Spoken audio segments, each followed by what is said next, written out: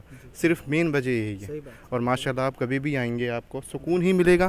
لیکن ہاں 17 رمضان کے دن ماشاءاللہ آپ کو کھڑے ہونے کی, ہم کھڑے یہاں جگہ بھی نہیں ہوتی ماشاءاللہ. 11 بجے کل شریف ہوتا ہے, اس کے بعد جو چشتیہ سلسلے کی رسم ہے وہ سب ادا ہوتی ہیں. 18 رمضان صبح 9 بجے کل کے ساتھ ماشاءاللہ عرس شریف مکمل ہو جاتا ہے الحمدللہ ماشاءاللہ. بہت شکریہ عامر نصیری صاحب نے بہت اہم بات کہی ہے. اور ہم کیا بزرگوں کا تعارف کرائیں گے, یہ ہماری بساط نہیں ہے. ان کا نام لینے سے ہمارا تعارف ہو جاتا ہے, ہمیں عزت مل جاتی ہے. اور ان کا مقام و مرتبہ آپ اندازہ لگا لیجئے.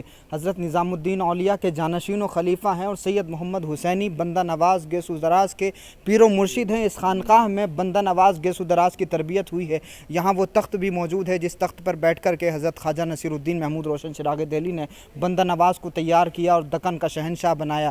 یہ خواجہ کمال الدین علامہ, پھر ان سے ایک سلسلہ پاٹن گجرات میں ہے, پھر احمد آباد میں ہے, اور پھر یہ سلسلہ حضرت شیخ کلیم اللہ ولی شاہ جہان آبادی, پھر حضرت مولانا نظام الدین اورنگ آبادی, مولانا فخر الدین فخر جہاں چشتی دہلوی, اور پھر حضرت شاہ نیاز احمد بے نیاز بریلوی جیسے لوگ. کتنے سارے بزرگان دین ہیں, بس نام لیتے جائیے آپ کو زندگی ملتی جائے گی اور روح میں ایمان پیدا ہوتا جائے گا. تو یہ وہ بزرگ ہیں حضرت خواجہ نصیر الدین محمود روشن چراغ دہلی. آج بھی جب بڑے بڑے ان کا نام لیتے ہیں تو سر ادب سے جھک جاتے ہیں. یہ مختصر سی ویڈیو ان کے تعارف کے لیے کافی نہیں ہے, بس ایک چنگاری ہے. ہماری کوشش ہے کہ ان بزرگوں کا نام آپ سنیں اور ان کے بارے میں پڑھنا شروع کریں, تاکہ ہم اپنے اسلاف سے, اپنے بزرگوں کی تاریخ سے ہمارا رشتہ مضبوط ہو. اور انہوں نے جس طرح کا ہندوستان بنایا تھا, واپس سے ہم اس سماج کا نرمان کریں, تاکہ یہ جو نفرت کا ماحول ہے, دہشت کا ماحول ہے, فتنہ اور فساد کا ماحول ہے, اس فساد کو ہم روک پائیں. اور بزرگوں کے لگائے ہوئے درخت کو اگر ہم پانی دیں گے تو یقین جانیے اسی زمین میں بہت کچھ بہتر ہو سکتا ہے. بہت بہت شکریہ ہمارے ساتھ جڑنے کے لیے. السلام علیکم ورحمۃ اللہ وبرکاتہ.